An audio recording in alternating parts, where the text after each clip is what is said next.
Hello there, YouTube, and welcome worldwide. It's me, Vigilante Pedophile Hunter, and undercover creepoly and Pedophilus again to bring you another more insightful video on this time to do with paedophile advocacy movements. Apologies there.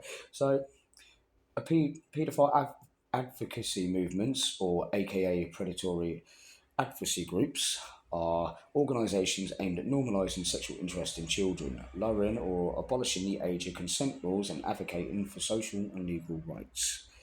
So, with this comes for individuals with interest.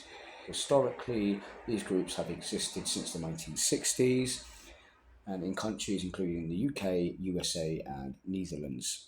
So if you want to know what I'm looking back and forth as explaining the videos, because I'm reading off and conveying this to the worldwide.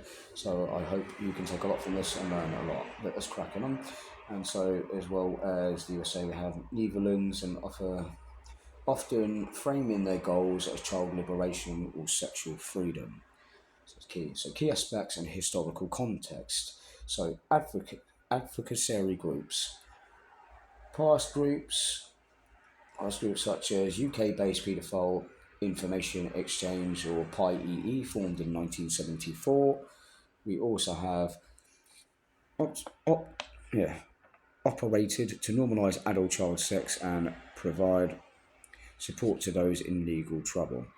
We have modern movements, contemporary movements sometimes that utilise terms like minor attracted persons, known as MAPS. As part of their efforts to gain acceptance through this is not a neutral or accepted scientific term, but rather a part of a neutral or accepted scientific term, but a part of a strategy for social legitimacy. Differing ideologies. So some groups, such as virtuous paedophiles, have publicly opposed sexual acts between children and adults, focusing instead on support, while others engage in advocating for the liberalisation of age restriction, which is pretty worrying for us all. So we next have on here internet impact.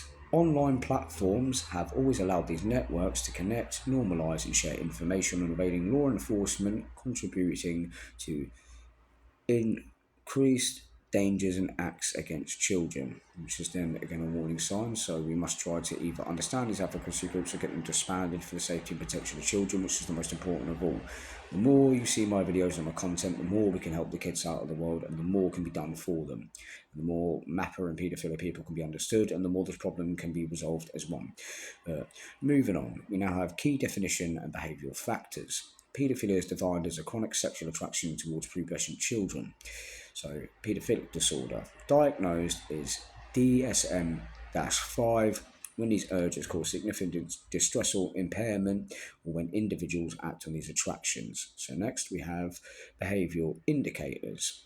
Research into these behaviours are highlighted abnormal grooming patterns, such as intense focus on specific children, showing adult content, attempting to establish private, unsupervised content.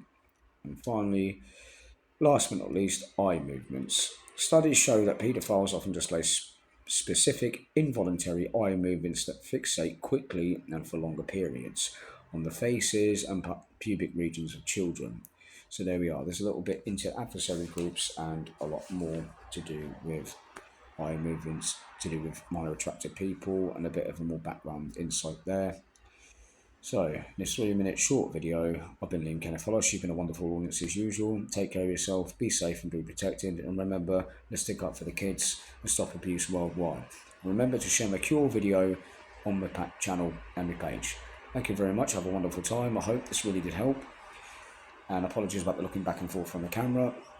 And I suppose today's saying would be Japanese for goodbye, which is konnichiwa. Au revoir. Or French, if you wish.